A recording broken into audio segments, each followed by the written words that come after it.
Assalamualaikum warahmatullahi wabarakatuh. Bismillah, alhamdulillah, wassalatu wassalamu ala rasulillah. Asyhadu an la ilaha illallah wahdahu la syarikalah, wa asyhadu anna muhammadan abduhu wa rasuluh. Amma ba'du, faqala Allah ta'ala fil Qur'anil Karim, a'udzu billahi minasyaitonir rajim. Wal asri innal insana lafi khusr. Al-ayat. Puji serta syukur marilah kita panjatkan kehadirat Allah Subhanahu wa ta'ala, yang mana alhamdulillah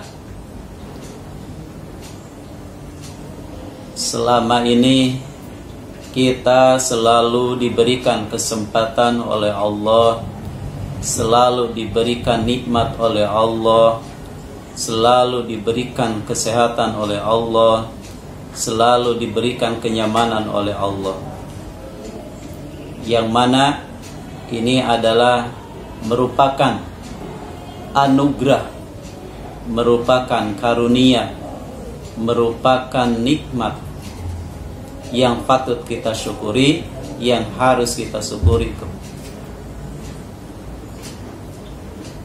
Salawat beserta salam semoga dilimpah curahkan kepada Nabi Muhammad SAW, serta kepada keluarganya, sahabatnya, malah sampai kepada umatnya, dan khususnya kita semua yang ada di sini maupun yang dimanapun berada, yang menyimak, yang mendengarkan suara ini. Mudah-mudahan kita semua mendapatkan syafaat, terutama syafaatul uzma, sehingga nanti kita mendapatkan ridhonya Allah Subhanahu wa ta'ala. Dan mudah-mudahan kita semua diakui menjadi umat Nabi Muhammad sallallahu alaihi wasallam. Tak lupa saya ucapkan terima kasih khususnya kepada semua guru-guru yang ada di SMI 13, terutama Bapak Kepala Sekolah. Mudah-mudahan kita doakan semuanya selalu ada dalam lindungan, penjagaan dalam kesehatan, di dalam rahmatnya Allah Subhanahu wa ta'ala. Amin, amin ya Allah ya Rabbal alamin. Pemirsa dimanapun berada, insya Allah di kesempatan ini saya akan membawakan sebuah ungkapan atau satu ungkapan baginda Rasulullah Sallallahu Alaihi Wasallam yang bunyinya Bismillahirrahmanirrahim, arba'un min sa'adatil mar'i.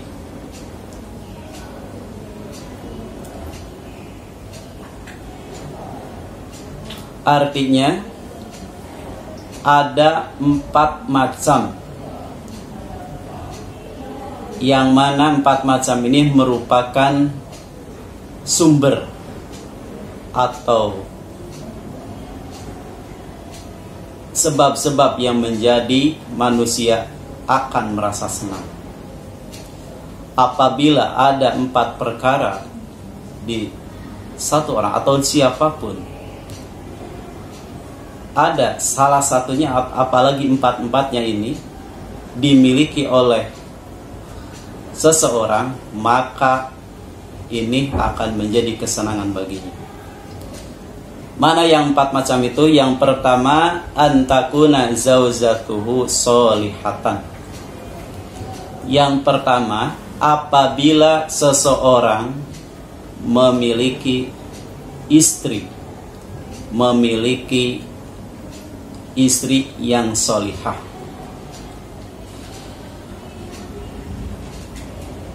Ini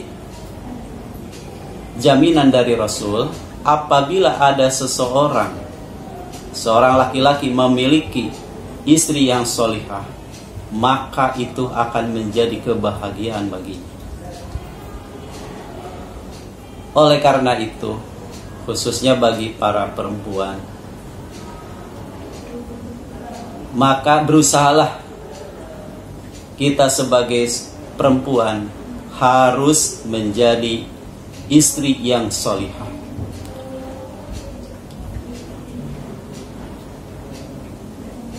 Nah, sebagaimana yang kita ketahui, dunia ini ya adalah merupakan kesenangan. Sedangkan al-mar'atus solihah atau perempuan yang solihah itu merupakan bagian dunia. Malah ada dalam satu hadis, ad-dunya mata'un wa khairu mata'id dunya al-bar'atus solihah. Dunia adalah merupakan suatu kesenangan, dan kesenangan yang paling baik, kesenangan yang paling bernilai tinggi, kesenangan dunia yang paling tinggi adalah al-mar'atus solihah, yaitu perempuan yang solih. Nah, oleh karena itu, khususnya bagi para perempuan, baik yang sudah menikah ataupun yang belum, usahakanlah diri kita, jadikanlah atau usahakanlah diri kita harus berusaha menjadi istri yang solihah. Malah di dalam hadis lain ada ungkapan Nabi yang diriwayatkan oleh Ibnu Majah, mastafadal mu'min ba'da taqwallah khairun lahu min zawjatihi sholihatin.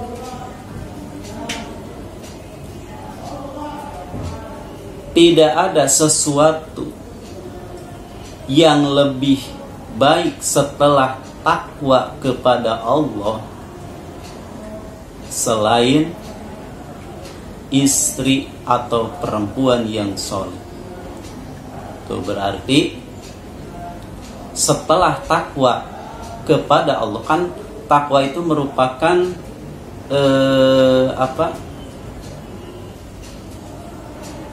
sesuatu yang menjadi manusia itu nilainya tinggi gitu kan, dengan takwa itu. Inna akramakum indallahi atqakum. Orang yang paling mulia di sisi Allah adalah orang yang paling bertakwa. Nah, tingkatan setelah takwa yang paling baik adalah istri yang solihah.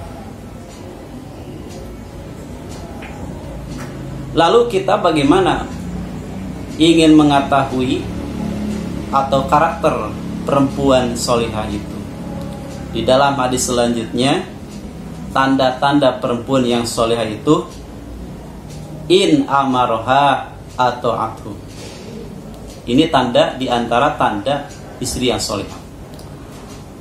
Apabila seorang suami menyuruh, apabila seorang suami punya keinginan atau menyuruh apa saja itu, nyuruh apa gitu. Atau atsu, dia selalu mengikuti, dia selalu turut dengan apa yang diperintahkan oleh suaminya. Jadi ciri atau tanda seorang perempuan yang soleh itu apabila seorang suami menyuruh, punya keinginan, punya harapan atau ingin apa, seorang perempuannya atau seorang istrinya selalu mengikuti apa yang diinginkan, apa yang disuruh oleh suaminya. Itu diantaranya tanda seorang perempuan yang soleh. Kemudian wa idza nadhara ilaihi sarathu. Tanda orang yang perempuan yang solihah, apabila seorang suaminya memandang, atau bukan hanya memandang, apabila seorang suaminya berdekatan dengan sang istrinya, bergaul lah gitu ya, bergaul bersamaan, sarothu, dia selalu membuat suaminya senang, dia selalu berusaha agar suaminya senang. Nah, apabila ada seorang perempuan kayak seperti itu, berarti dia itu termasuk istri yang soleh. Nah, itu diantaranya tanda-tanda istri yang soleh, yang soleh. Tetapi harus ada catatan ya bagi kita sebagai perempuan atau sebagai seorang istri. Emang kita harus mengikuti, harus turut, harus patuh terhadap apa yang diperintahkan oleh suami. Kita harus mengikuti apa yang diinginkan oleh suami, tetapi itu selama bukan maksiat kepada Allah.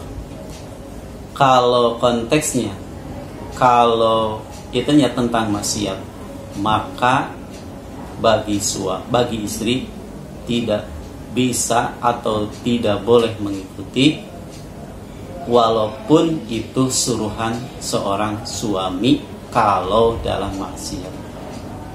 Nah, yang boleh diikuti, yang boleh dipatuhi oleh seorang istri selama itu bukan maksiat.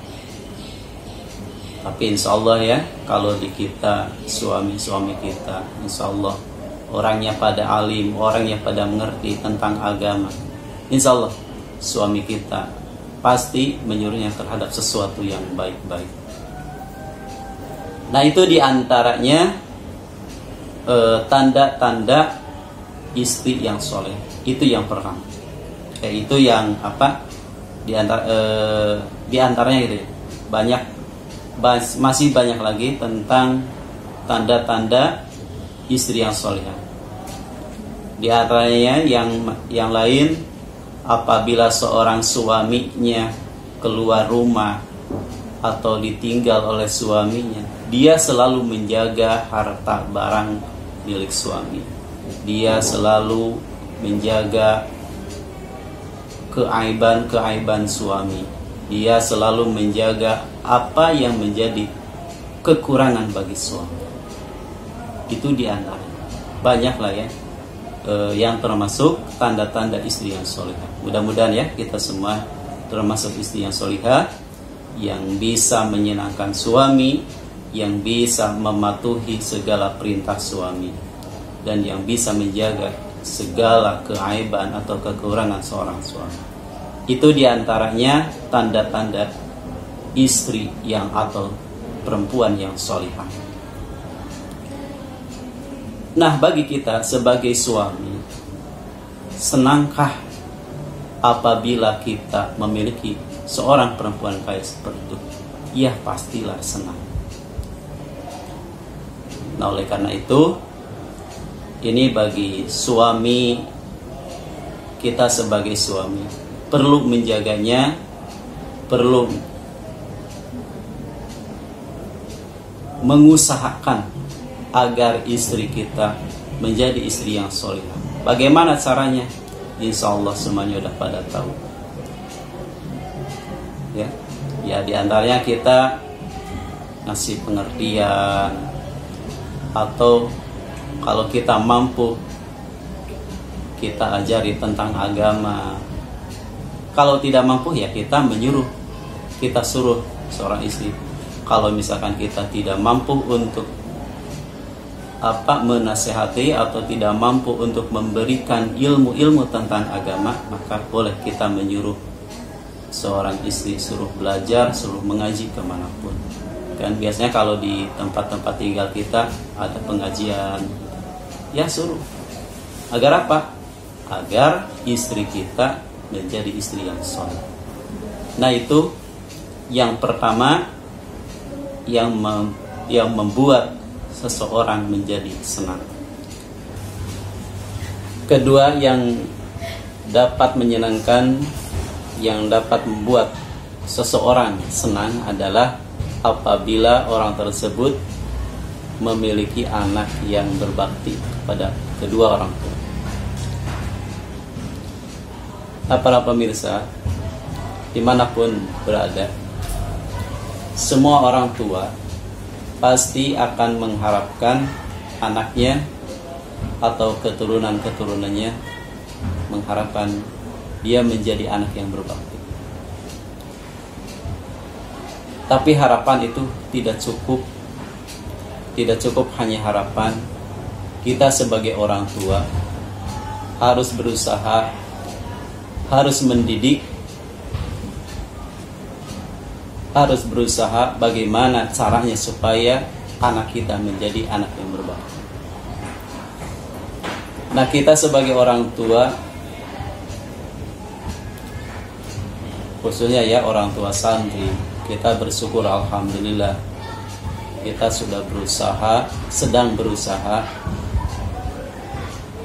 agar anak kita menjadi anak yang baik, agar anak kita menjadi anak yang berbakti kepada kita. Mudah-mudahan ini tercapai, mudah-mudahan ini dikabul oleh Allah Subhanahu wa taala. Nah, bagi yang belum, usahakanlah. Jangan sampai kita menyesal nantinya. Para pemirsa dimanapun berada, di dalam hadis nanti akan ada seorang anak yang memberikan mahkota kepada kedua orang tuanya. Jadi dalam hadis tersebut akan ada seseorang atau ada seorang anak yang memberikan mahkota kemuliaan ya, ini dari Allah Subhanahu wa taala, yang akan dipakaikan kepada kedua orang tua. Bagaimana caranya, bagaimana supaya anak kita menjadi anak yang baik? Di dalam Islam Allah memberikan kemudahan bagi kita. Mungkin ya semua orang tua, semuanya pasti akan merasa berat, pasti akan merasa bagaimana susah payahnya mendidik anak kita sendiri. Tapi dalam Islam, di kita, Allah memberikan kemudahan, memberikan solusi. Islam menyediakan pesantren, Islam menyediakan sekolah. Itu adalah bagian solusi bagi kita semua agar anak kita menjadi anak yang baik. Kalau hanya sekedar harapan, kalau hanya sekedar keinginan, tetapi kita tidak punya usaha, lalu kita bagaimana? Kita mau atau memiliki anak yang soleh, anak yang berbakti kepada kita. Nah, oleh karena itu, maka dari sekarang kita usahakan dengan cara masukkan anak kita ke pendidikan, ke pesantren atau ke sekolah. Mudah-mudahan ini harapan kita, usaha kita dikabul oleh Allah Subhanahu wa taala. Dan harapan kita mudah-mudahan tercapai sebagaimana keinginan kita. Di dalam hadis dikatakan,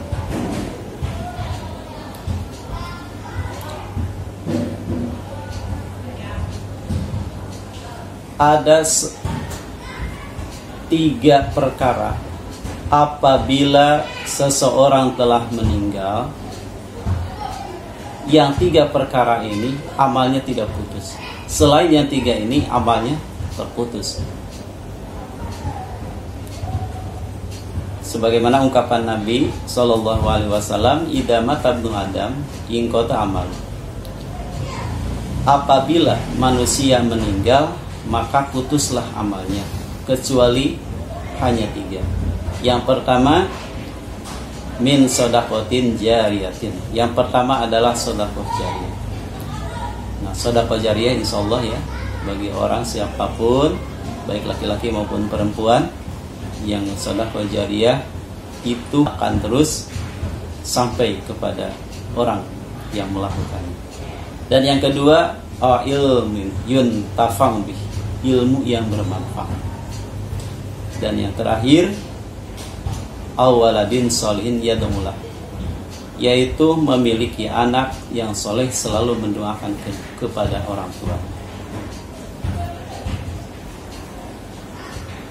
Nah ini yang ketiga, apabila orang memiliki anak yang soleh selalu mendoakan kedua orang tua, ini akan menjadi amal yang tidak akan pernah putus sampai orang tersebut meninggal.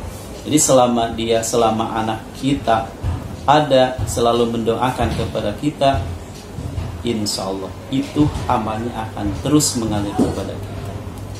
Nah oleh karena itu, mudah-mudahan ya usaha kita memasukkan anak kita ke pesantren ini menjadi terkabulnya harapan-harapan kita, menjadi kebaikan bagi kita semua, dan ini menjadi amal baik bagi kita semua. Itu yang kedua. Kemudian yang ketiga, di antara yang dapat menyenangkan atau membuat seseorang menjadi senang, yang ketiga, apabila orang tersebut bercampur gaul dengan orang-orang yang soleh. Jadi yang ketiga yang dapat menjadi orang bahagia, yang akan membuat orang senang, itu apabila orang tersebut selalu bercampur gaul dengan orang baik. Kenapa bercampur gaul dengan orang baik menjadi kesenangan bagi kita? Ya kita langsung bisa tidak perlu dipikirkan terlebih itu ya. Ya otomatis lah, kalau misalkan kita bisa membayangkan, kalau kita bercampur dengan orang-orang baik, di saat kita tidak baik, insya Allah kita akan terbawa baik oleh orang yang baik. Di saat kita lalai, mungkin kelalaian kita akan diingatkan oleh teman kita yang baik. Di saat kita lupa, pasti akan ada teman kita yang mengingatkan kepada kita. Itulah diantaranya kalau kita bercampur dengan orang yang soleh. Dan pasti di saat kita bercampur gaul dengan orang yang soleh, akan terbawakan baik. Teman kita sholat, di saat kita lalai pun juga kita akan teringatkan. Kita akan melakukan apa yang dilakukan oleh teman kita. Di saat kita lupa, pasti teman kita akan memberikan peringatan lah ya, memberikan atau akan ngasih tahu kepada kita. Kemudian di saat banyaklah ya hikmah-hikmah kalau kita bercampur gaul dengan orang-orang yang soleh. Kemudian kalau orang yang soleh itu di saat mendoakan, pasti kalau orang yang soleh itu mendoakan bukan hanya untuk dirinya sendiri, pasti kita pun juga sebagai temannya pasti didoakan. Sedangkan doa-doa orang yang soleh itu pasti diijabah oleh Allah Subhanahu wa ta'ala. Dan doa-doa orang yang soleh pasti mendoakannya dengan doa-doa yang baik.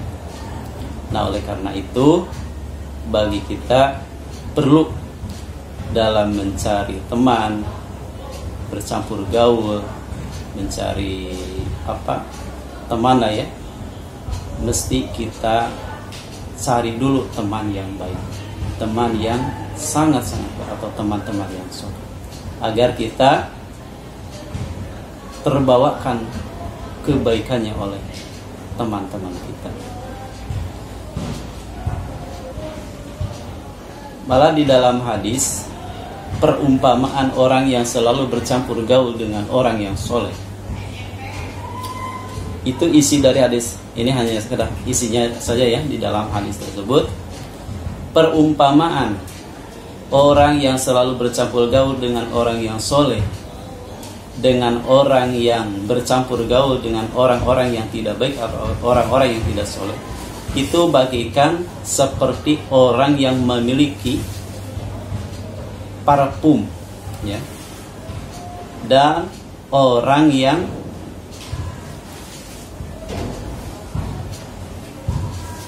tukang pandai. Bagaimana orang yang memiliki parfum atau orang yang memiliki wangi-wangian, di saat kita bercampur dengan orang yang baik atau orang-orang yang punya pasti kita akan terbawa harum, terbawa baik, terbawa itu. Tidak jauh seperti orang yang seperti kita bergaul dengan orang yang memiliki parfum lah gitu ya. Di saat kita dekat dengan orang tersebut, walaupun misalkan kita tidak mempunyai misalkan parfum tersebut, pasti kita akan merasakan wanginya, atau kita akan mendapatkan wanginya dari parfum tersebut. Tapi sebaliknya, orang yang selalu bercampur gaul dengan orang yang tidak baik, itu akan terbawa tidak baik. Walaupun kita tidak melakukan, pasti kita akan terbawa tidak baik. Semisal kalau misalkan kita bercampur gaul dengan orang-orang yang tidak baik, misalkan bercampur dengan orang yang selalu mabuk, orang yang selalu minum, dikala ada orang lewat melihat kita, misalkan kita sedang ngobrol atau bercampurlah dengan orang yang tidak baik, pasti orang akan mengira diri kita, padahal kita tidak melakukan, pasti akan mengira kita termasuk atau sama dengan teman kita, termasuk orang yang suka mabuk, termasuk orang yang selalu mengkonsumsi minuman-minum yang terlarang, padahal kita tidak melakukan. Nah, itu akibat dari pergaulan yang tidak baik. Nah, oleh karena itu, kita sebagai muslim perlu di saat kita bercampur gaul, di saat kita mencari teman, carilah teman yang baik, agar kita terbawakan baik oleh teman kita. Kadang namanya juga manusia, ya. Namanya juga manusia. Kadang kan kalau kita sendirian datang waktu sholat, kadang kan kita lalai, kadang berat untuk melakukan sholat, kadang berat untuk melakukan hal-hal yang lain. Tapi di saat kita berbarengan atau saat bercampur gaul dengan orang-orang yang baik, insya Allah itu akan terbawakan, akan lebih mudah, akan lebih ringan untuk melakukan hal-hal yang baik. Pasti kita bisa merasakan bagaimana saat kita sholat berjamaah di masjid berbarengan dengan orang lain, itu merasa lebih ringan dilakukannya, merasa lebih mudah gitu ya. Tapi beda lagi kalau misalkan kita sendirian di rumah, di saat datang waktu sholat, nanti aja, atau misalkan ada waktu untuk membaca Al-Quran, kalau kita sendirian pasti itu akan merasa lebih berat. Nah, ini perlu ya kita bercampur gaul dengan orang-orang yang baik. Dan kita tidak baik kalau misalkan kita menyendiri, menjauh dari orang-orang yang tidak baik. Nah, itu diantaranya yang membuat orang menjadi senang di saat mereka bercampur gaul dengan orang-orang yang baik. Mungkin itu saja dari saya yang bisa disampaikan. Mudah-mudahan ada manfaatnya. Mohon maaf tidak bisa semua disampaikan. Mungkin itu saja, mudah-mudahan ada manfaatnya bagi kita semua, dan mudah-mudahan apa yang tadi diceritakan dari awal sampai akhir ini menjadi ilmu yang bermanfaat bagi kita semua, dan mudah-mudahan kita semua selalu diberikan kemudahan oleh Allah dalam melakukan hal-hal yang baik, dalam melakukan amal-amal yang baik, dan mudah-mudahan semua dosa-dosa kita diampuni Allah Subhanahu wa taala, dan mudah-mudahan kita semua mendapatkan ridhonya Allah Subhanahu wa taala. Mungkin itu saja, mohon maaf bila ada kekurangan. Wassalamualaikum warahmatullahi wabarakatuh.